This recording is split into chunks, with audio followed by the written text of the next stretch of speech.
Shalom, shalom, meus queridos irmãos, como está a sua mente, como está o seu coração? Espero que esteja tudo na mais perfeita paz. Esse é mais um vídeo resposta aqui do canal Falando de Bíblia. E eu quero agradecer aos meus irmãos do sul do nosso país, que estão conectados aqui também com a gente no Falando de Bíblia. Meu irmão Ismair, de Curitiba, enviou para a gente um vídeo. Eu vou compartilhar agora com vocês uma dúvida que ele tem. E talvez seja também a sua dúvida e nós vamos agora para mais uma resposta. Vamos lá? Vamos para o Confere? Fala, pastor. Tudo bem? Boa tarde. Me chamo Ismair, sou aqui de Curitiba. Pastor, eu tenho uma célula na minha casa e, sinceramente, pastor, a gente tem vivido tempos muito bons, né? Em particular de crescimento, de sabedoria, né? De mover de Deus aqui na nossa célula. Porém, pastor, eu sinto falta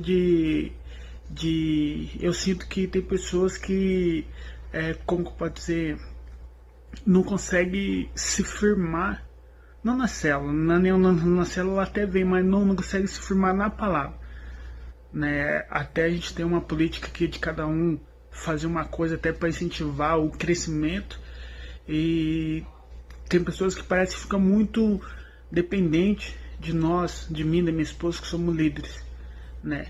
Então eu queria perguntar para o senhor como que a gente pode agir, como que a gente pode ajudar eles a crescer em Deus, beleza? Um abraço, até! Barbaridade, tchê, bem capaz, como dizem os sulistas, né? Um beijão para toda a comunidade do sul do nosso país, que é super mista, alemães, suíços, europeus de todas as partes, e o nosso irmão Ismair, que envia aqui uma pergunta falando sobre essas pessoas que frequentam igrejas, frequentam células e não conseguem se firmar na palavra. O pior de tudo, meu irmão Ismair, é quando essas pessoas elas criam um laço de dependência com a liderança. Elas são muito amigas do líder, mas não são amigas da palavra. Tudo que o líder falar vira lei, mas eles não observam, não se debruçam a conhecer a palavra. E glória a Deus, e quem me dera toda a casa fosse um pedaço da igreja.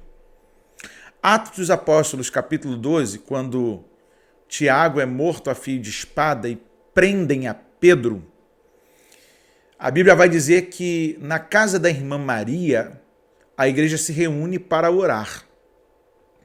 E nessa reunião começa o primeiro relógio de oração ininterrupto até que o milagre bata na porta como resposta. A função de uma célula é a função de poder compartilhar das demandas da membresia, não isentando o trabalho do pastor, do líder da igreja. Você lembra de quando Moisés recebeu um conselho do sogro?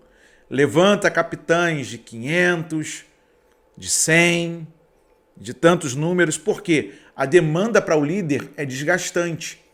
Então, quando ele partilha, ele está dando a oportunidade para os demais membros serem canal de bênção também na vida de outro. E depois de relatado as questões ali, você então pode sim chegar a um denominador comum.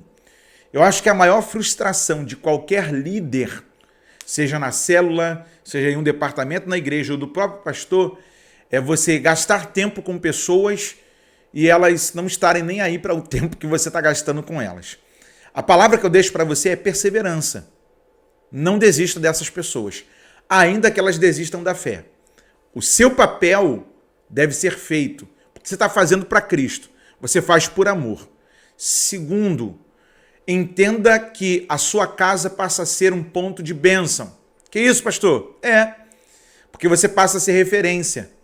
Você passa a ler um pouco mais, passa a orar mais, e aí você passa a ser mais também observado. As pessoas te veem como exemplo. Outra coisa que eu acho uma bênção na célula é que algumas pessoas elas não se sentem vontade em adorar a Deus no meio daquela multidão tão numerosa, onde as pessoas são mais estranhas. Ela senta do lado da pessoa e não conhece nenhum nome da pessoa. Na célula as pessoas conhecem o seu nome. Porque tem igreja que tem 10 mil membros. E na reunião de domingo são 2 reuniões da manhã e 2 reuniões da noite. E o trânsito de pessoas naquele lugar é intenso, muito intenso. E aí o que acontece? As pessoas não conseguem se conhecer, não conseguem conhecer as demandas umas das outras, né? Ó, quão bom e quão suave é que os irmãos vivam em união. E aí elas não conseguem viver essa preciosidade. Agora, uma coisa que é preocupante é quando há o partidarismo, quando há essa relação de dependência. Aí, primeira carta de Paulo aos Coríntios, capítulo 3, no versículo 5, pois quem é Paulo e quem é Apolo? Senão ministros pelos quais crestes, e conforme que o Senhor deu a cada um, eu plantei, Apolo regou, mas Deus deu o crescimento, pelo que nem o que planta é alguma coisa, nem o que rega, mas Deus que dá o crescimento. Meu querido irmão Ismaí, a igreja apontou a sua casa, ou seja, um local de semeadura. Você está regando as sementes aí, mas quem vai dar o crescimento é Deus. Então não fique preocupado em agradar a homens. Se preocupe em compartilhar um alimento puro e sólido. Jesus, na sua oração sacerdotal, em João 17, disse: santifica-os na verdade. A tua palavra é a verdade. Se você seguir a palavra, quem tem que fazer o efeito é Deus. Apenas se preocupe em ser um canal de exposição da palavra de Deus. Porque os liderados seguem exemplo.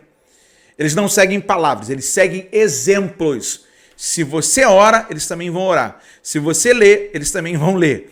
Então, essa movimentação da célula, ela é saudável. Por quê?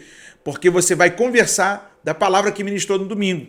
Porque tem muita gente, se você perguntar agora para ele, o que o pastor pregou ontem? Ele não lembra mais do texto, ele só disse que teve um poder, um fly, que ele chorou na hora do louvor, que ele sentiu um arrepio na hora que as luzes estavam apagadas e na hora que teve o solo da guitarra, ele lembrou de alguém. Mas a palavra, que é o alimento do crente, a força da igreja, que é a base da igreja, muitas vezes ele não está nem aí. Então, firme-se da palavra. Muito mais do que falar, seja exemplo. Que o Espírito Santo te conduza, que o Espírito Santo te fortaleça, que o Espírito Santo te use poderosamente e que a sua casa seja um pedacinho do céu. Jacó disse o seguinte, fugindo da sua casa: depois que ele dorme e tem um sonho da escada que toca o topo do céu, ele vê anjos de Deus subindo e descendo por ela, ele acorda de manhã e diz assim: este não é outro lugar, senão a casa de Deus, esta é a porta dos céus. Que na sua casa, as pessoas que chegarem aí, elas possam dizer como Jacó: esse não é outro lugar, senão a casa de Deus, a porta dos céus. Que vocês encontrem Cristo, que na palavra vocês se refugiem e se fortaleçam. Deus abençoe muitíssimo a toda a sua comunidade de fé, a sua liderança. E daqui, nós seguimos a proposta. Faça como o nosso irmão Ismaí. Mande o seu vídeo, mande a sua pergunta ou a sua curiosidade. Nós vamos daqui respondendo, falando de Bíblia. Você que quer ser um parceiro ou continuar sendo um parceiro para deixar esse programa no ar por mais dias, por mais tempo, doando uma oferta, tem o QR Code na tela, tem o doarparafb@gmail.com. Você escolhe a forma aí, deixa Deus te usar.